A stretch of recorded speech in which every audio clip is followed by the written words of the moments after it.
Yo, Mad Lines Part 3. I'm sorry, y'all. I tried to end it on the 2 hour mark, but you know, gotta.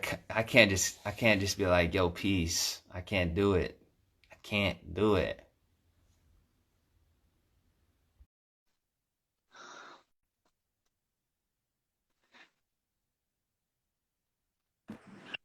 Yeah, I couldn't just leave. I couldn't just be like, all right, oh, 30 seconds, peace. Peace, I couldn't. peace, I man. couldn't do it. So yeah, no, I totally feel you on the fine art. I also feel like it's also like an unfair question. It's kind of like it's hard. If people ask me about like where I wanted to take my art, like I honestly don't even like, Right. Because it's gonna you know, it's gonna take some turns. yeah, it's I gonna go. yeah. Um, I think I figured out what I love, and what I love about dance, and that was kind of really confusing in the beginning. Um, because yeah, it changes, and also like when you experience different pressures with your dance, whether it's teaching or oh, now you got to teach dance for a living, or okay, now you got to do a theater show for 2 months for a living, and or now you got to tour for 6 months and not be home. You go, oh, you start to experience these different things, and you go, okay, that's not for me. Yeah.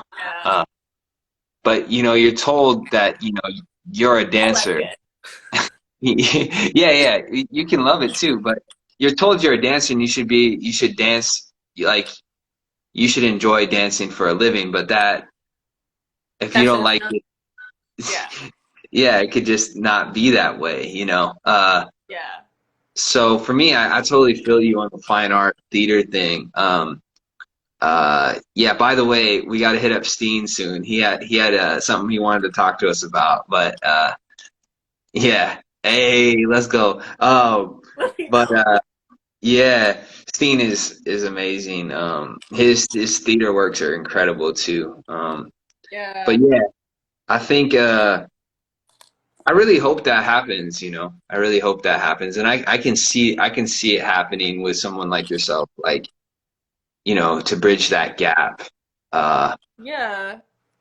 And yeah, I would like to do it, but I would like to, you know, have dancers that are because okay, I know we're not trying to like rant again. Just one quick point because like one thing that I'm trying to avoid in like in the future if I was to establish a some sort of company like theater company performance entity.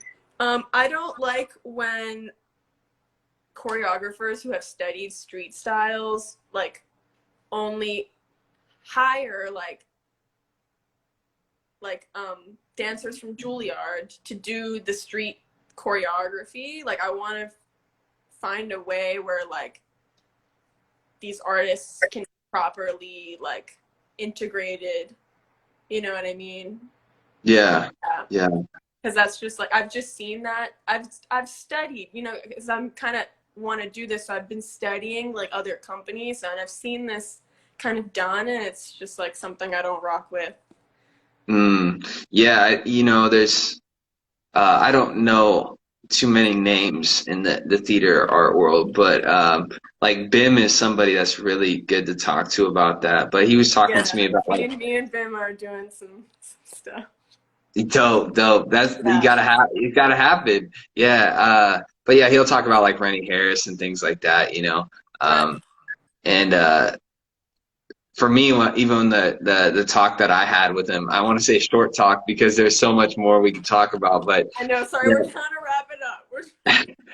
but this yeah, the idea of choreography does not have to be uh like the count system either. It does not. It does Yeah.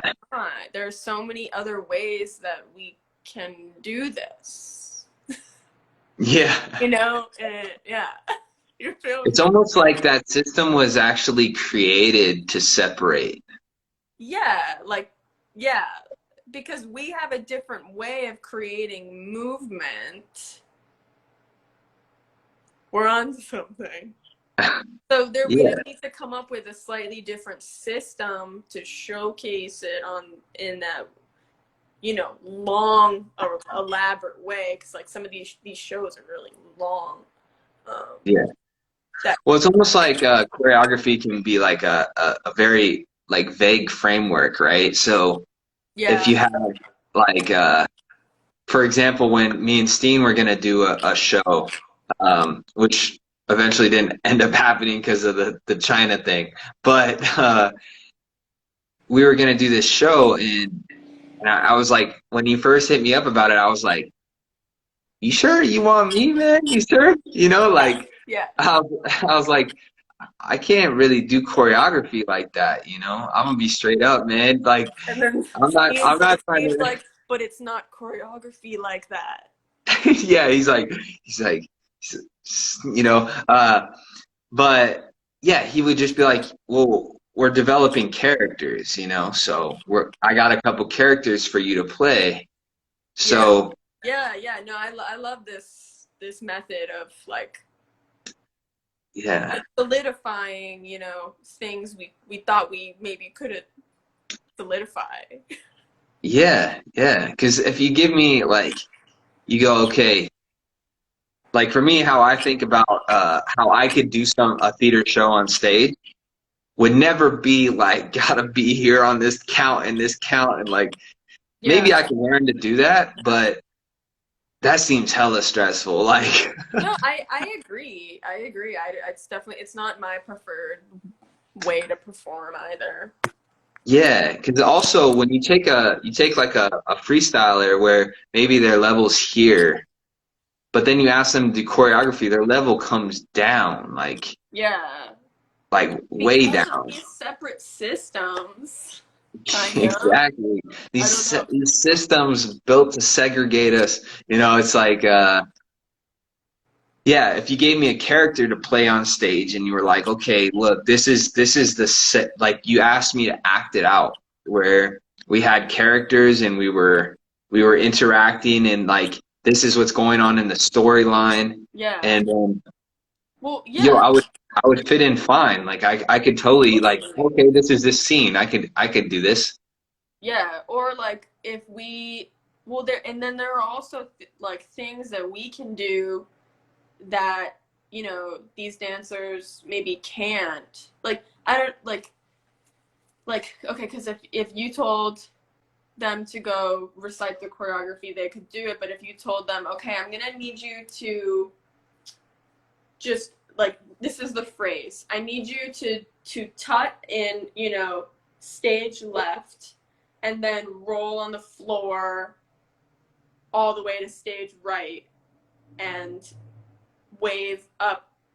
The freestyler could make a complete performance out of just this framework, but the other dancer maybe would have a really difficult time. So I just, you know what I mean, like coming up with these different formats of like how we can showcase the skill the best could be like the way. Yeah. I don't know. Yeah, and I also feel like you could also market it like, you know, this is like this is how I would market it. Yeah, It's kind of like this is like Van Gogh, right? We're just gonna exaggerate, but this is Van Gogh with a paint that vanishes in 2 hours, right? It's like yeah, it's you're basically getting a once in a lifetime, once you're getting a unique art piece for that 2 hours that will never be replicated ever again. yeah, Yeah. exactly. Yeah, Yes. I feel like that. I feel like that. I don't know if that would relate to everybody, but I think it's something you could actually, you know, I think, you know, that'll drive up ticket prices. You know what I'm saying? No, I agree. Yeah, there's definitely yeah. There'll be like moments every night that are different than the last. It's the same Yeah. same performance, different version of the performance every night. Well, also, you wouldn't even have to mark up ticket sales because people could actually come see that Yeah, different times. yeah, yeah, You would want to come see it twice to see if they were bullshitting you, you know? Right. Like, it better be different, because like if he hits the same tut combo, I'm gonna be upset.